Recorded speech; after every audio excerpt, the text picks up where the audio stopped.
Hallelujah. Hallelujah. Praise be to God alone. परमेश्वर के नाम की स्तुति हो। If any of you who hears this message has any prayer request, you are requested to, or you can send it to us. और आप में से किसी को भी कोई भी प्रार्थना विनती है तो हम आपसे विनती करते हैं कि आप हमें वो प्रार्थना विनती भेज सकते हैं। We will definitely pray for you. हम निश्चय ही आपके लिए प्रार्थना करेंगे। And even today we had prayed for you. और आज भी हमने आप सबके लिए प्रार्थना किया है। We are living in a situation when lot of human securities are breaking down. और हम आज ऐसे एक परिस्थिति में हैं जहाँ पे बहुत सी मानुषिक सुरक्षा टूटती जा रही है। First of all, we are in a lockdown. पहली बात तो हम एक लॉकडाउन की परिस्थिति में हैं। The economic security is gone. और जो आर्थिक सुरक्षा थी वो भी टूटती जा रही है। The food security is eroding. और खाने पीने की जो सुरक्षा है वो भी कम होती जा रही है। The insurance security is getting lost. और जो इंश्योरेंस की जो सुरक्षा थी वो भी खत्म होती जा रही है। The health benefits or health insurances are getting taken away. और जो स्वास्थ्य के लिए जो इंश्योरेंस दिया जाता था वो भी आजकल निकाल दिया जा रहा है। In this context, और इस संदर्भ में we need to know in whom should we trust and in what should we trust. ऐसे समय में हमें ये जानना जरूरी है कि हमें किस पर विश्वास करना चाहिए। And for that I would discuss, or we will meditate on the epistle written by Paul to Galatians. और इसके लिए आज के मनन के लिए हम पौलुस द्वारा लिखा गया गलातियों की पत्री से सीखेंगे।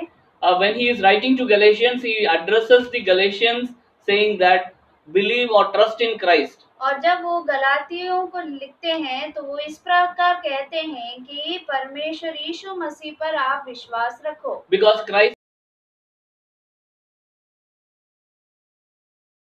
has set them free or set us free. क्योंकि यीशु मसीह ने उन्हें स्वतंत्र किया या हमें स्वतंत्र किया है। He asked the Galatian church to stand firm in that freedom. और उस स्वतंत्रता में स्थिर रहने के लिए वो गलातियों को कहते हैं। Because the Galatian people or the church was depending on so many other things. क्योंकि गलाती की कलीसिया जो थी वो दूसरे चीजों में बहुत ज्यादा निर्भर होने लगी थी। My dear brothers and sisters, हे मेरे प्रिय भाई बहनों, in Christ you can be free. आप यीशु मसीह के द्वारा स्वतंत्र हो सकते हो। In Christ you will be blessed with freedom. और यीशु मसीह के द्वारा आप उस स्वतंत्रता का आशीष पा सकते हो। And therefore Christ welcomes us with an unmerited favor called grace. और इसीलिए यीशु मसीह जो हमें नहीं योग्य था उन चीजों को देना चाहते हैं अनुग्रह के द्वारा। And that grace is worthy of possessing. और वो जो अनुग्रह है वो हमारे लिए योग्य है हम पा सके। And it is the kindness of love that is shown to mankind. और ये एक दया है जो मनुष्यों के ऊपर दिया गया है। And God loves us so much that he showered grace on mankind. और परमेश्वर लोगों से इतना अधिक प्रेम करता है कि वो अनुग्रह मनुष्य के ऊपर वो देता है। And when I say this, और आप जानते जब मैं ये ऐसा कहता हूँ, there are plenty of laws also in the Bible. और यहाँ बाइबल में बहुत से नियम भी दिए गए हैं। And I also want to remind you that Christians accept Jesus Christ and are saved by grace. और मैं आपको याद दिलाना चाहता हूँ कि जो भी मसीह उद्धार पाए हैं वो केवल अनुग्रह के द्वारा ही पाए हैं। By grace we are saved. और अनुग्रह के द्वारा ही हम बचाए गए हैं। But the sad part is, लेकिन जो दुख की बात ये है, after being saved we start to obey the law. और उद्धार पाने के बाद हम नियम का पालन करने की कोशिश करने लगते हैं। So the question that I want to ask you is law wrong? तो फिर मैं एक सवाल आपसे करना चाहता हूँ कि क्या नियम गलत है? Was law designed badly?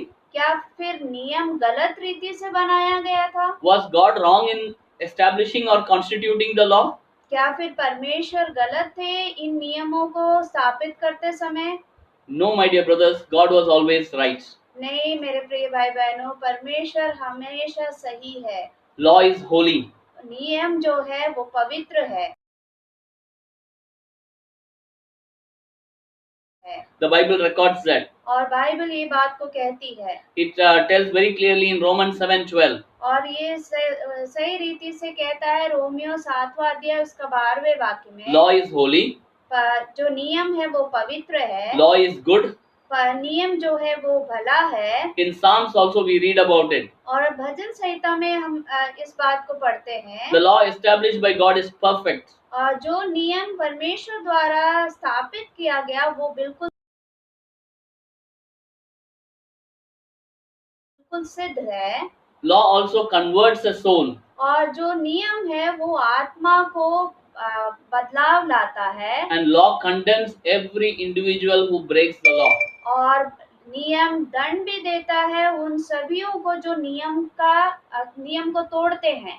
For example, उदाहरण के लिए, if there are 10 laws that are given, मान लीजिए कि 10 नियम अगर दिए गए हैं, we are supposed to follow all the 10 or obey all the 10. हमें जरूरी होता है कि हम वो पूरे 10 के 10 नियम ही पालन करें। If we break even one law, उसमें से अगर एक भी हम उसका पालन नहीं करते हैं, we are law breakers. तो फिर हम नियम को तोड़ने वालों में से हो जाते हैं। We will be condemned.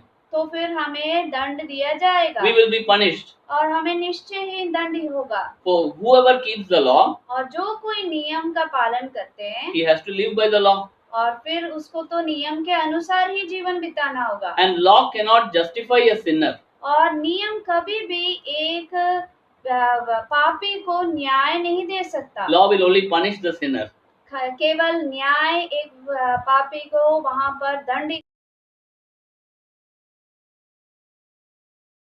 ही दे सकता है। And in Romans 10:5 we read like that. और रोमियो 10:5 में हम इस प्रकार पढ़ते हैं, The man who doeth these things or obeys the law should live by them.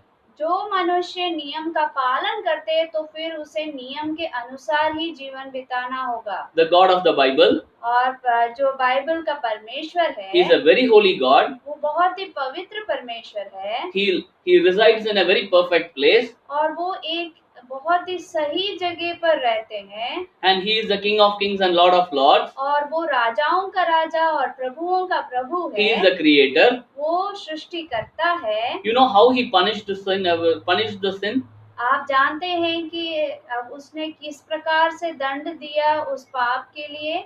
He sent Jesus Christ into this world. और उसने अपने इकलौते पुत्र यीशु मसीह को इस संसार में भेजा। And after living in this world for 33 years, और 33 साल तक इस संसार में रहने के बाद God punished Jesus Christ on the cross. और परमेश्वर ने यीशु मसीह को वो दंड दिया उस क्रूस पर। You know why he did it?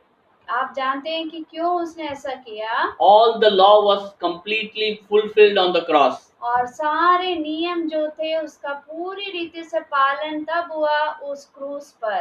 You know, on the cross, और उस क्रूस पर all the law was fulfilled and all the punishments were fulfilled. और सारे नियम पूरा हुआ और सारे जो दंड थे वो उस क्रूस पर पूरा हो गया। The law which should punish you and me, जो नियम जो आपको और मुझे दंड देना था, it was fulfilled on the cross. वो पूरा हुआ उस क्रूस पर। And whoever believes on the death of Jesus Christ, और जो कोई यीशु मसीह के मरण पर विश्वास करते हैं, gets eternal life. उन्हें अनंत जीवन मिलता है। And because God punished it and it was God's plan. और क्योंकि परमेश्वर ने दंड दिया और ये परमेश्वर की योजना थी।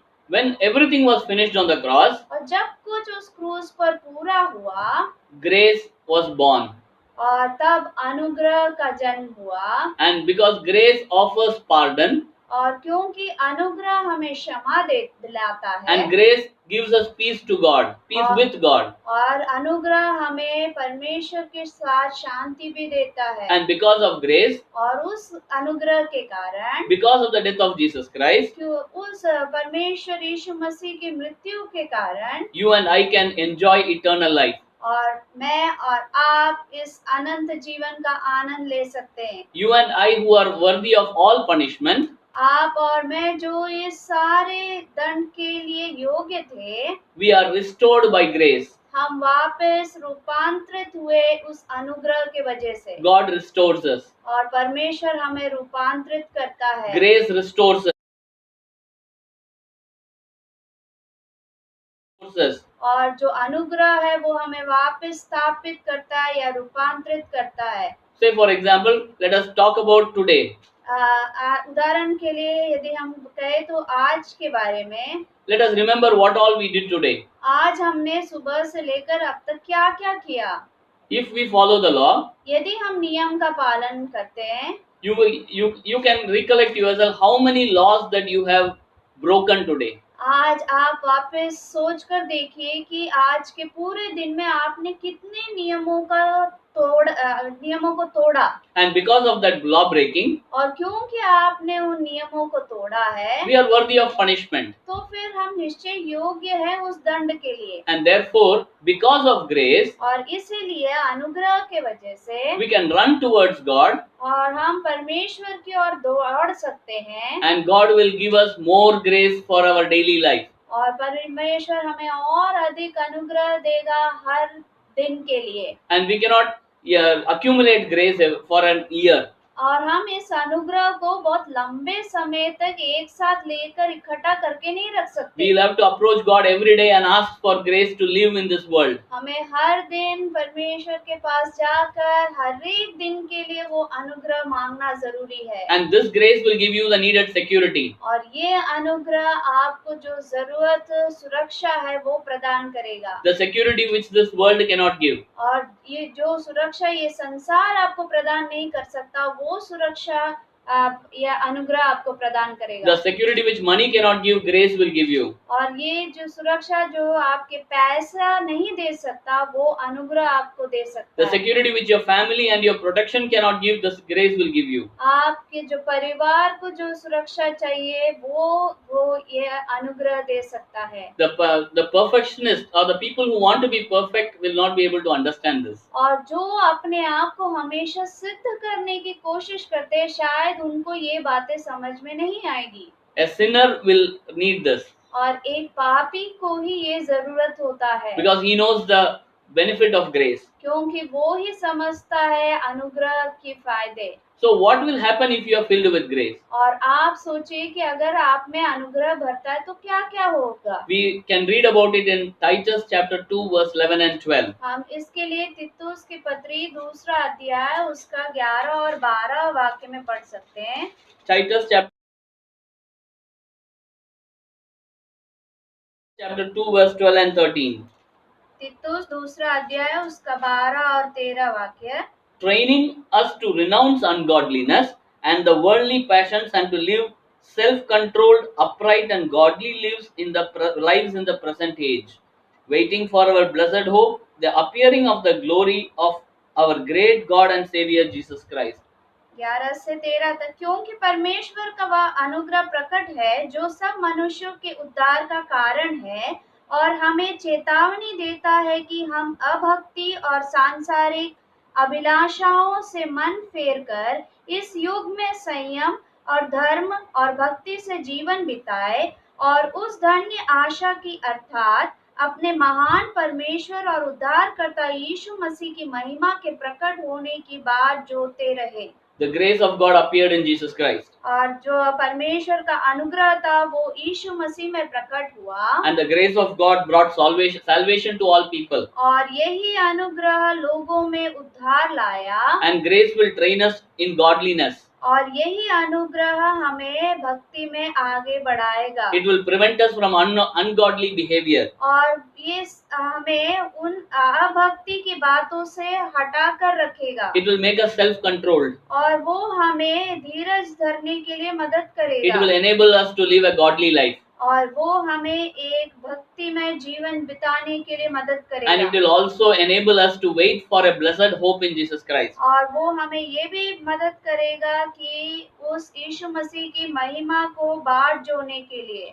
And once you have started living in Christ, living according to grace, और जब आप एक बार इस अनुग्रह के अनुसार जीवन बिताना शुरू कर देंगे, you may have a question, how do I live according to grace? तो फिर आप में ये सवाल आ सकता है कि फिर मैं ये अनुग्रह के अनुसार कैसे जीवन बिताऊं? The answer is given in 1 Peter chapter 2:21. उसका जवाब पहला पत्रोस उसका 2 अध्याय 21. उसका 21वें वाक्य में दिया गया। 1 Peter 2:21 says that पहला पत्रोस 2 अध्याय उसका 21वां वाक्य। For to this you have been called, because Christ also suffered for you, leaving you an example so that you might follow in his steps. और तुम इसी के लिए बुलाए भी गए हो, क्योंकि मसीह भी तुम्हारे लिए दुख उठाकर Yes. तुम्हें एक आदर्श दे गया है कि तुम भी उसके पद चिन्हों पर चलो Walk in the steps of Jesus Christ और यीशु मसीह के पद चिन्हों पर चलो and walk like Jesus Christ. और यीशु मसीह के जैसे चलो And walk through the sufferings. Like Jesus Christ suffered, we will also have to walk through the sufferings of Jesus Christ. और जैसे यीशु मसीह ने उन दुखों को सहा या उठाया, वैसे ही हमें भी उठाना और वैसे ही चलना है। When we live in this world, और जब हम इस संसार में रहते हैं, we will have problems. हमें बहुत सी समस्या हो सकती है We can approach God for grace. और हम परमेश्वर के पास जाकर उनके अनुग्रह को मांग सकते हैं। When we approach God, और जब हम परमेश्वर के निकट जाते He will हैं, give you two options. आपको दो चुनाव वो वहाँ देगा। Either He will remove the problems, या तो समस्या आप में से हटा देगा, or He may take you through the problems and you will be able to face it. और या फिर उस समस्या से आपको जाने की अनुमति वो देगा और आप उस समस्या का सामना कर पाओगे। And the second option is you can go according to the law.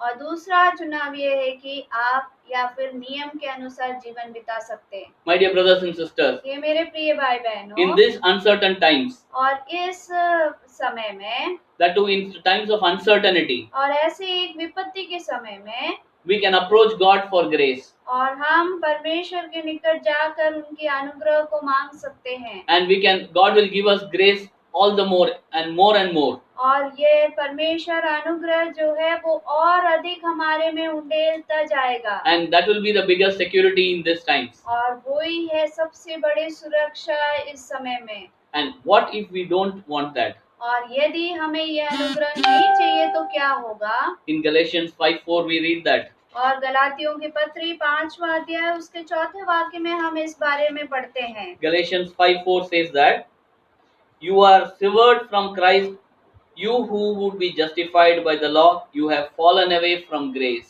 तुम जो व्यवस्था के द्वारा धर्मी ठहरना चाहते हो, Yes. मसीह से अलग और अनुग्रह से गिर गए हो।